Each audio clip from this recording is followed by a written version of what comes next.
There are people who don't just live life. They analyze it in real time.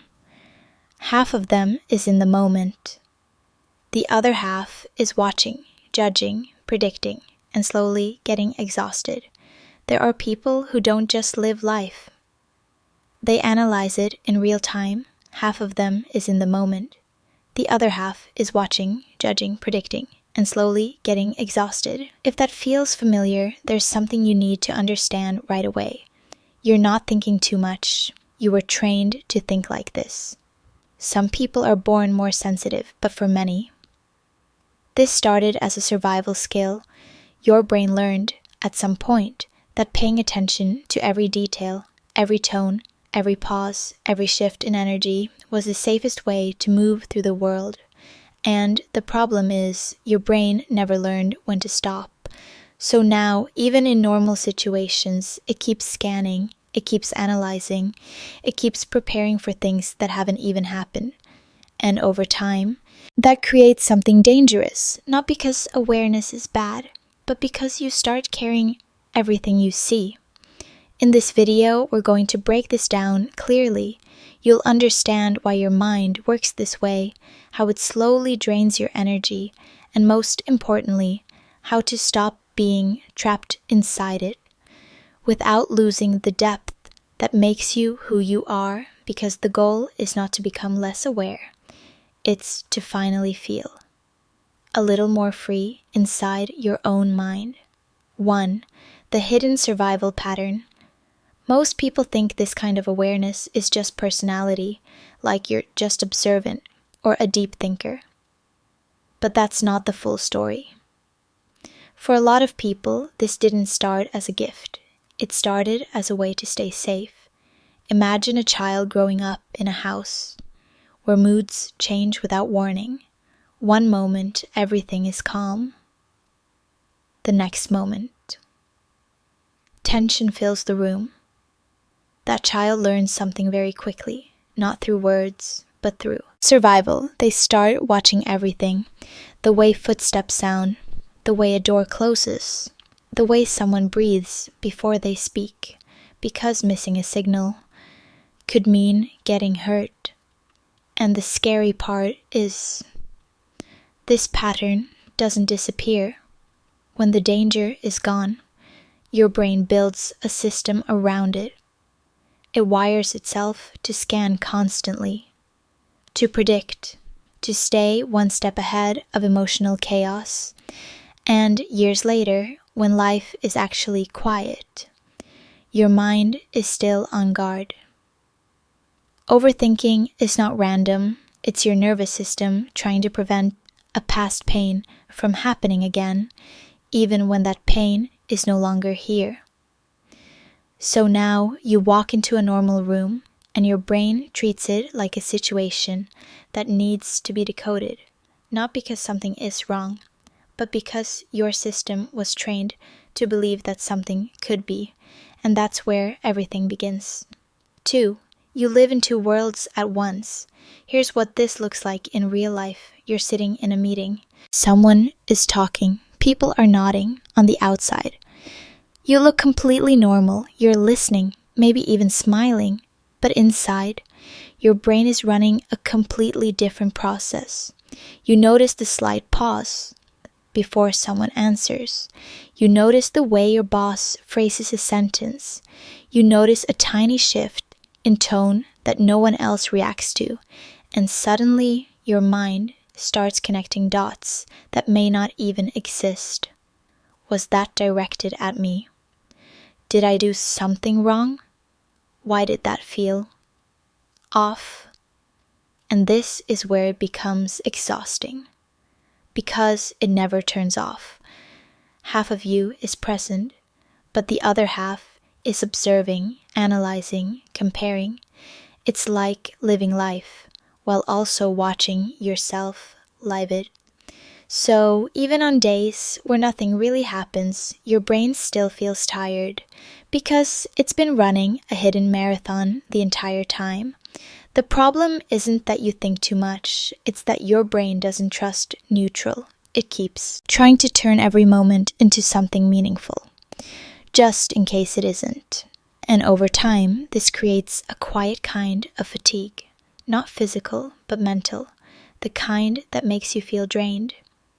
Even after doing nothing at all. 3. You don't just feel, you monitor yourself. At some point, this awareness turns inward, and this is where it gets even more subtle and more draining. You don't just feel emotions, you watch yourself feeling them. You're walking outside, and suddenly you feel a little off. Maybe it's sadness, maybe it's emptiness, but instead of just experiencing it, your mind immediately steps in.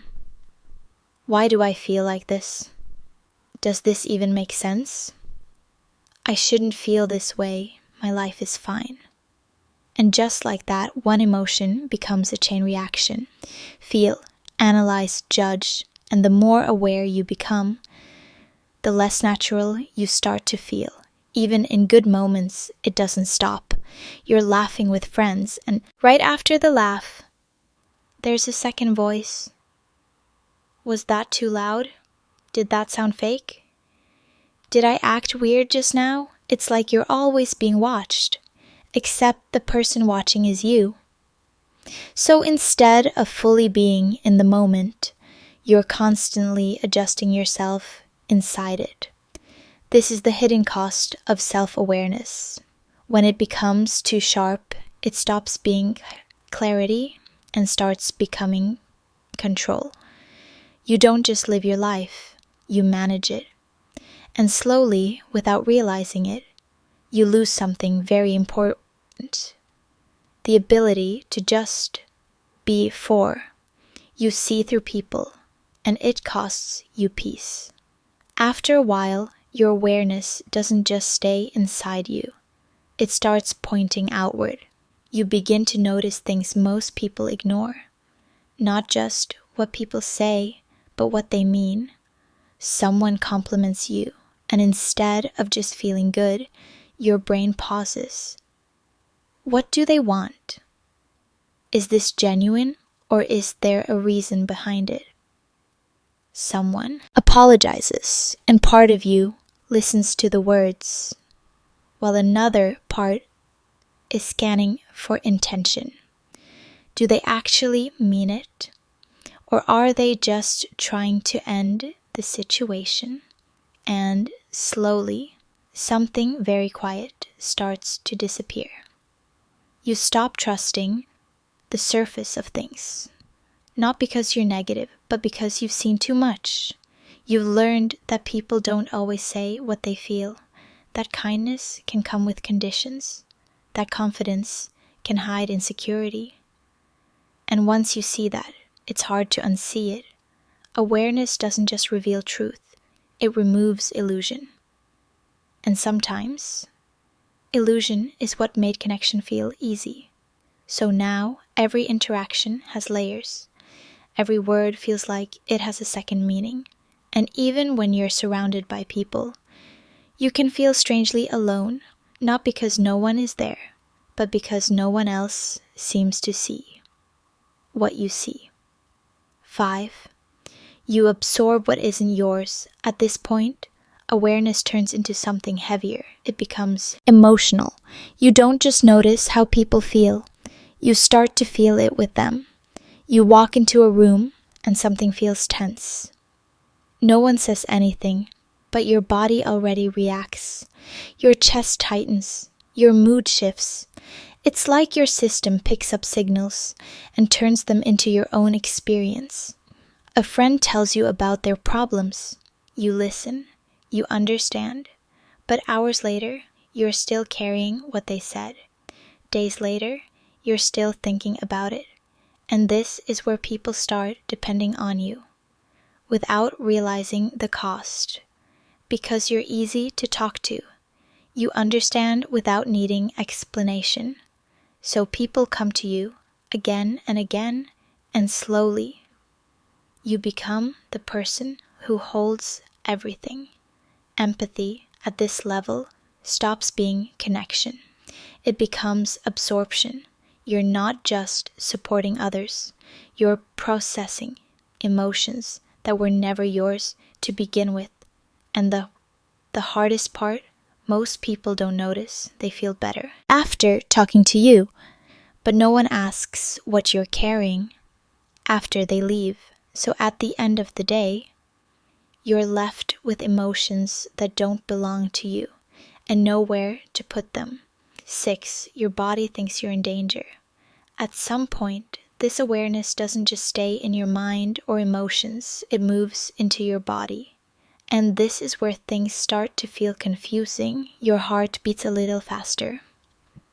Your chest feels tight. Your breathing changes slightly. For most people, that's just a normal physical response. But for you, your brain reacts immediately. Something's wrong.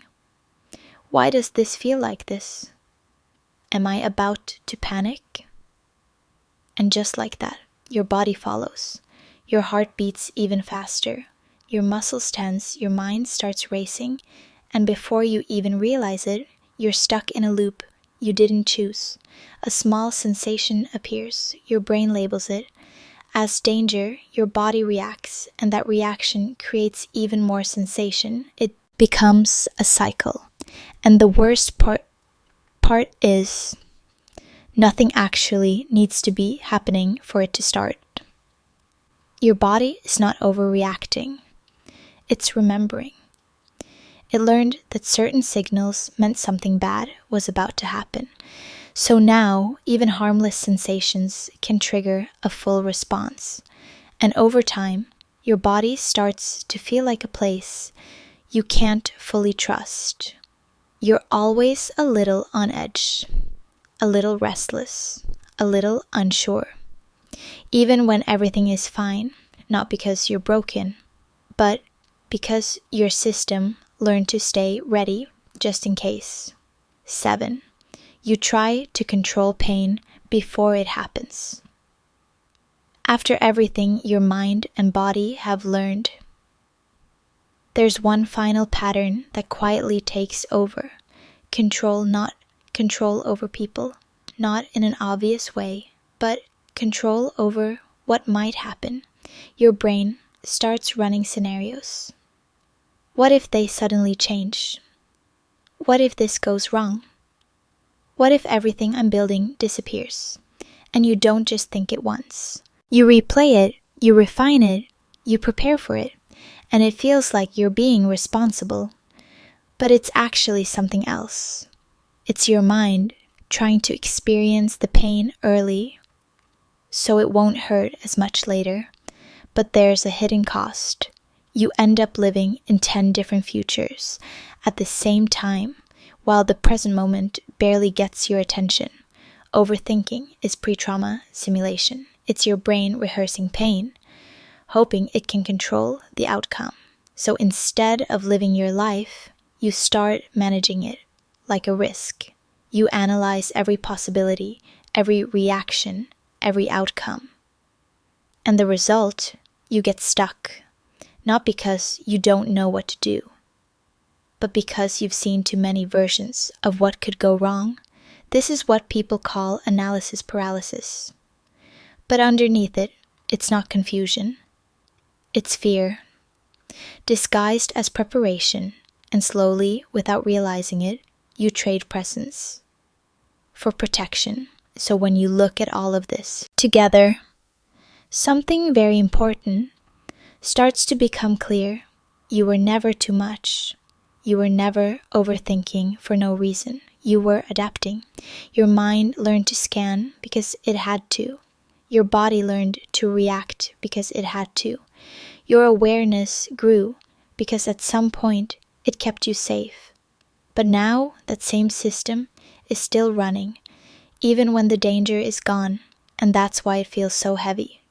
Not because awareness is a problem, but because you're carrying everything it shows you. You're analyzing every moment, feeling every emotion, predicting every outcome, and no one was ever meant to live like that. The shift isn't about becoming less aware. It's about changing your relationship with what you notice. You can see something without holding it. You can feel something without absorbing it. you can understand something without needing to control it. Because awareness by itself is not the weight. Carrying it all is in the moment you start letting some of it go, your mind doesn't become empty, it becomes lighter. If you made it this far, there's a high chance you saw yourself somewhere in this video. Maybe in the overthinking, maybe in the constant scanning, or maybe in that quiet exhaustion you can't really explain to anyone. So I'm curious, which part felt the most familiar to you? Leave a comment below. Not just for me, but for other people reading it. Because one of the hardest parts of living like this is thinking you're the only one, and you're not. If this video helped you understand your mind a little better, share it with someone who might need it too. Someone who always seems calm, but is actually carrying a lot more than people realize.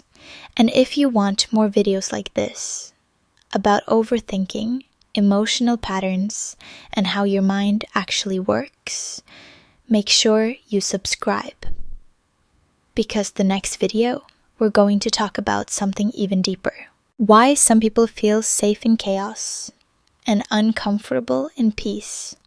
And once you see that pattern, you won't be able to unsee it